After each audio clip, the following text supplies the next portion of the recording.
मैं अविनाश राजवंश। बहुत बड़ी खबर आ रही है।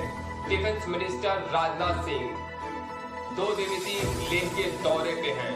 जिस प्रकार से आपको पता भी होगा कि इससे पहले माननीय प्रधानमंत्री नरेंद्र मोदी जी भी लेह का दौरा कर चुके हैं और उन्होंने 2 टूक संदेश भी चीन को दे दिया था कि हम विकासवाद की राजनीति करते हैं, विस्तारवाद की नहीं। आज लेह में राजनाथ सिंह ने पहुंच करके ये चाइना को बता दिया है कि हम किसी भी प्रकार का समझौता करने के फेवर में नहीं है और हमारी 2 इंच जमीन भी कोई हमसे नहीं छीन सकता है। राजनाथ सिंह ने ये भी कह दिया कि हम शांति प्रिय हैं और हमेशा शांति का ही संदेश देते हैं, लेकिन कोई हमारी शांति को हमारी कमजोरी न समझे। आइए देखते हैं राजनाथ सिंह का सीधे लेह में सैनिकों को दिया गया संदेश।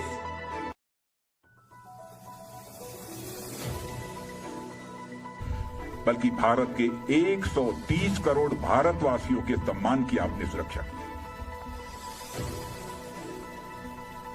इसके लिए भी मैं अपनी तरफ से आप सबका हार्दिक अभिनंदन करना चाहता हूं और देश के अपने सारे ऐसे सेना के जवानों का अभिनंदन करना चाहता हूं। कैसी स्वाभिमान की भावना आप सबके अंदर है। क्या आप सब कुछ बर्दाश्त कर सकते हैं, लेकिन अपने स्वाभिमान पर किसी भी सूरत में चोट नहीं बर्दाश्त कर सकते। आप सभी जानते हैं कि मनुष्य के हृदय की सबसे बलवती भावना यदि कोई होती है तो स्वाभिमान की भावना होती है। स्वाभिमान ये व्यक्तिगत भी होता है, समाज का भी होता है, क्षेत्र का भी होता है, परिवार का भी होता है, लेकिन सबसे ऊपर एक स्वाभिमान होता है राष्ट्रीय स्वाभिमान। यदि व्यक्तिगत रूप से हमें कोई अपशब्दों का प्रयोग करता है तो हमारा व्यक्तिगत स्वाभिमान जागृत होता है और उससे हम 2-2 हाथ करने के लिए तैयार हो जाते हैं। वैसे ही हमारे राष्ट्र की सीमाओं पर यदि कोई आंख उठाकर देखने की जरूरत करता है, उस समय हमारा जो स्वाभिमान जागृत होता है उसे हम राष्ट्रीय स्वाभिमान कहते हैं। इसी राष्ट्रीय स्वाभिमान की भावना के कारण ही आप अपनी जिंदगी की चिंता नहीं करते, अपना सर्वस्व न्यौछावर कर देने के लिए तैयार हो जाते हैं। भारत को आजादी भी मिली है तो इसी राष्ट्रीय स्वाभिमान के भावना के कारण ही मिली है।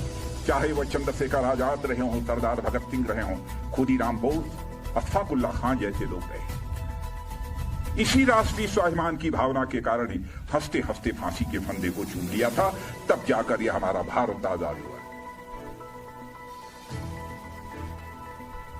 राजनाथ सिंह ने लेह में ये बता दिया कि भारत किसी भी प्रकार से झुकने वाला नहीं है और वो किसी भी प्रकार से अपने आत्मसम्मान को ठेस नहीं पहुंचने देगा। आइए एक नजर डालें सुबह से देश भर की बड़ी खबरों पर। मैं अविनाश राजवंश। खबरों के लिए हमारे साथ बने रहें।